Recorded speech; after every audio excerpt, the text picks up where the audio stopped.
We've been talking in our lesson about the proper interpretation of Genesis 1, and in particularly John Walton's functional interpretation. And last time we looked at the word bara, which is used in the Old Testament as the word for create, and I argued that bara is a species of efficient causation, not functional creation. Now we want to come to Walton's interpretation of the chapter and his claim that in Genesis chapter 1, creation does not begin at verse 1, rather creation begins at verse 2 with the primordial waters and the Spirit of God hovering over the waters. On his view, verse 1, you'll remember, is just a summary statement of the entire creation week. It is not an initial act of creation that takes place prior to verse 2. Creation proper doesn't actually begin until verse 2 with the waters already in place. So creation, he says, in Genesis 1 at least, doesn't involve bringing matter into being, but it just involves establishing functions. Now, I think it's important to remind ourselves just how radical Walton's interpretation is. We might think that, on his view, creation begins with the primordial waters already in place. And then over the next 7 days, God introduces order and function into this world by making the dry land appear and separating it from the seas, bringing into being sea creatures and birds, having vegetation and fruit trees sprout from the earth, bringing land animals into being, and so forth. But as I interpret him, that would be a misunderstanding. These things would all be examples of material creation, even if they don't involve bringing something into existence out of nothing, ex nihilo, just as a carpenter's assembling a chair would be an example of material creation or efficient causation. So if this account is to be exclusively functional, as Walton claims it is, then all of the plants and the animals, even man, have to be there right from verse 2. And he simply then establishes their functions over the next 7 days. So Walton affirms on page 169 of his book that prior to the 7 days of Genesis 1, the dinosaurs and the hominids were alive and well, waiting only to be given their respective functions. Now, having said that, I've been thinking about Matt's suggestion last week that perhaps there's another way of interpreting what Walton wants to say, that he's not denying that there is material creation of these things over the 7 days, but what he's saying is that the narrative is just focused on functional creation. And that is the exclusive focus of the chapter. So we might think, for example, of an Aristotelian writer, say an Aristotelian author of Genesis 1, who does believe both in efficient creation or efficient causation as well as final causation. And we might imagine that this Aristotelian author writes an account like Genesis 1, only thinking about final causation, only focusing on the final causes, the functions that God sets up. But he doesn't mean to deny that material causation, or creation rather, is also going on. He just is ignoring it in the narrative. Now, the problem with that interpretation, I think, first is it would contradict what Walton says about what an eyewitness would have observed during those relatively recent 7 days. He says that the dinosaurs, the hominids were there, the sun was shining, everything would have appeared just the way it does now, except that God wouldn't have yet taken up residence in his cosmic temple, and man wouldn't yet have been said to be in God's image. So I don't think this is Walton's view, but still we could imagine a view like this. We could say, well, what if this is an account that is just focusing on the functions of things, and it doesn't mean to deny the material creation of these things during that time, but it's just leaving it out of account. Well, I think then the points that I've already made would still be applicable, namely that this isn't what ancient creation stories are about. Ancient creation stories are about the material creation of things. They begin with this undifferentiated state like the primordial waters, and then it describes how things came to be, how they came into existence. And in Genesis 1, you have the dry land, you have the sea creatures and the birds coming to be, you have the vegetation coming out of the earth, being brought forth from the earth, and then the animals populating the land. This isn't just specifying functions, it is talking about how these things came into existence. So to say this is only focused on functions would make the vast majority of the descriptions of what happened during that week literally false in Genesis 1. Moreover, the point that I made last week would still hold, that bara does not indicate functional creation. As we saw, when you look at the 50 or so instances of bara in the Old Testament, it's talking about efficient causation, about God producing things in being, whether these are material things or immaterial things, like a pure heart or disaster. Nevertheless, God is said to be the efficient cause. So it seems to me that the evidence supports that this account, even if it talks about functions, is nevertheless an account of how these things come to be. That is to say, God is the efficient cause and not simply the one who specifies the final causes of these things. Now, even if we agree with Walton that creation proper begins only with verse 2, I don't think there's anything in the text to suggest that this is just functional creation, that the things aren't coming into existence. But is Walton right in thinking that verse 1 is just a summary title for the chapter rather than an initial act of creation? Well, I don't think he is correct about this. And here I would simply refer you back to the lessons that we had on creation out of nothing earlier in this section. Walton does not, at least in this book, interact with the arguments that we shared in class from Klaus Westermann, which show that verse 1 is not simply a subordinate clause, but is a statement of creation out of nothing. And if Westermann is correct, then I think that Genesis 1:1 does begin the account of creation with an initial act of God's bringing the universe into being, and then the whole functional creation interpretation just collapses because it hinges on thinking that verse 1 is not the initial act of creation. Any comments or questions about this point about creation beginning at verse 2? Yes, Taewan?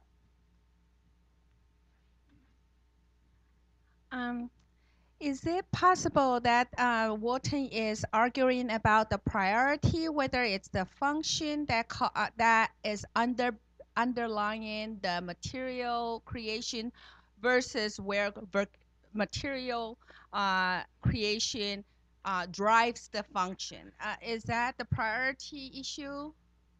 I'm sure he would say that functions are the priority, that these things are created with a view toward this end. And I don't think we would need to disagree with that.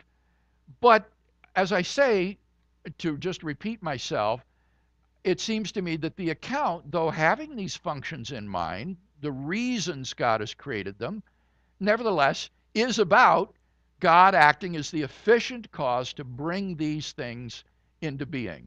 And that subverts then the functional interpretation. And we all know God's word caused creation. So God's word defines the function, and the function kind of bring about material. No, I'm not saying the No. function brings about these things. Think again about the difference between an efficient cause and a final cause. The final cause, the end for which something is created, the goal or purpose, that doesn't bring the thing into existence. You need an efficient cause to bring the thing into existence. So don't think that the functions or the final causes are what is responsible for bringing these things into being. Their God is clearly the efficient cause. He is the one who brings these things about. So are you saying that between verse 1 and verse 2, God spoke water into existence, except it's not recorded? Yes. Okay. Could it be that verse 1 is setting a limit in human understanding, since it's written for human being? In the beginning, God created, his ultimate purpose is human. And then so he kind of put a limit, and then whatever before the first day, we are not to know. Well, I would refer you again, Tiwan, back to the previous lessons where we talked about this. And I argued there that the expression the heavens and the earth in Hebrew is an expression for the totality of everything. It means the universe. And you have this absolute beginning at which God creates, bara. He brings the universe into existence. So it seems to me that verse 1 is most plausibly taken to be an initial act of creation, which represents an absolute beginning. There wasn't anything before it. Okay, anybody else? Drew?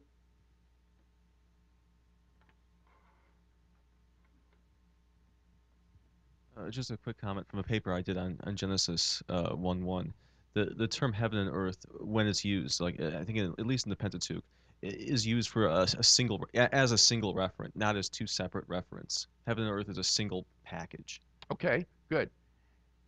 Yes, there isn't any word in Hebrew for the universe, so this would be an idiom that would encapture the whole.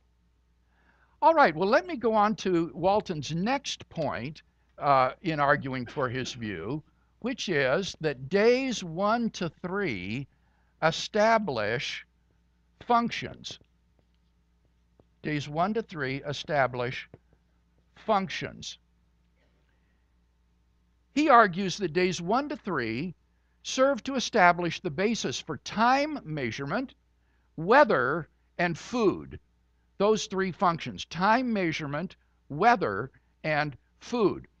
Now, I don't think we need to dispute that things are created for these purposes, but that obviously doesn't imply that the material creation of the dry land, the firmament, and the vegetation is not also affirmed. Walton has a particularly difficult time with the firmament which God creates.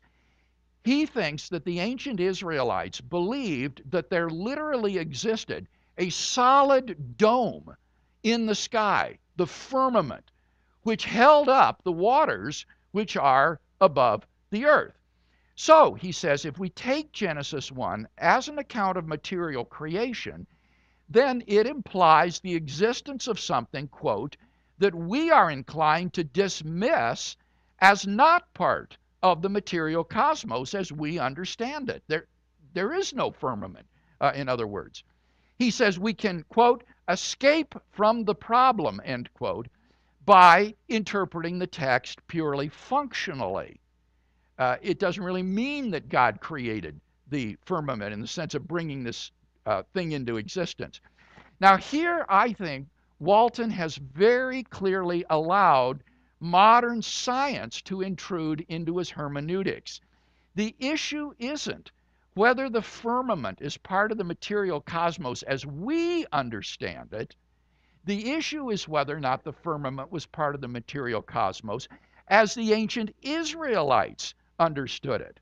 So trying to justify a functional interpretation by appealing to the non-existence of the firmament in modern science is an example of concordism, which, remember, is allowing modern science to enter into and guide your exegesis. a view that Walton himself rejects.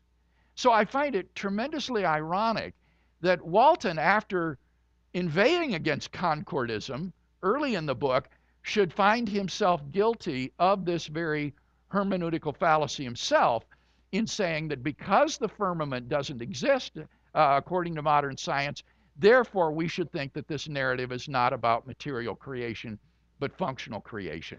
And again, that just doesn't follow, because the ancient Israelites, if they believed it was part of the universe, wouldn't have had any trouble narrating an account of the creation of the firmament. Any comment about this point, about days 1 to 3 establishing functions?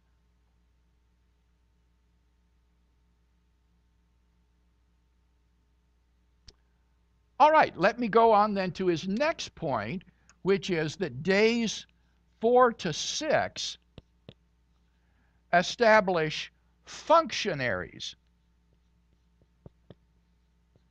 That is to say, the agents who carry out these functions. Days 1 to 3 establish the functions, and then days 4 to 6 establish the functionaries. Now notice that Walton's view differs from Blocher's literary framework view. In Blocher's view, days 4 to 6 are is the creation of the inhabitants of the domains created in days 1 to 3. But on Walton's view, days 1 to 3 establishes functions, and then days 4 to 6 is the establishment of the functionaries that will carry out those functions. Now, I think this is an interesting suggestion that I think is more plausible than Blocher's view. In particular, the sun and the moon do seem to be established as functionaries for time measurement. I think this is where Walton's interpretation of functional creation is its most persuasive, is with respect to the establishment of the sun and the moon to carry out the functions of time measurement, marking days and years and seasons and so forth. But of course, that doesn't do anything to rule out the material creation of the entities on days 4 to 6, as well as the establishment of these entities as functionaries. So just saying that it establishes functionaries doesn't go any distance toward showing that their material creation is not involved in those days. Any comment on that point about the role of days 4 to 6?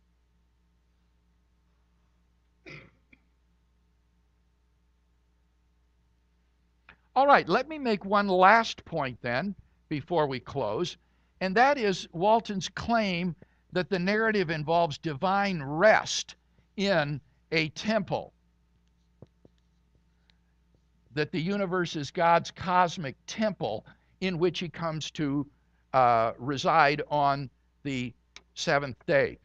Walton argues that in the ancient Near East, gods resided in temples. That's where gods were thought to live, in the temples.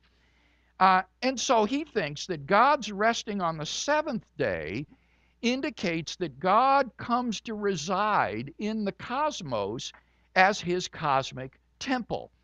And the 7 days leading up to this are a reflection of the 7 days of dedication that preceded the inauguration of Solomon's temple. Just as Solomon's temple had this 7-day period of dedication, so we have this 7 days of specifying functions and functionaries before God comes to reside in his temple. Well, I think the problem with this suggestion is that there's just no evidence in the text that the author thinks of the world as God's temple, or of God's resting on the seventh day as his coming to reside in the temple.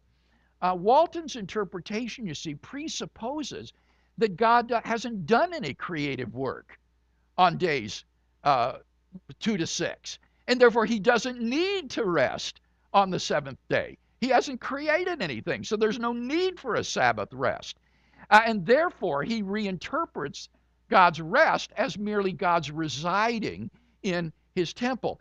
And reinterpreting God's resting from creation as God's residing in his temple presupposes the truth of the functional interpretation. So this can't serve as evidence for the functional interpretation. That would be question begging. This view presupposes the truth of the functional interpretation.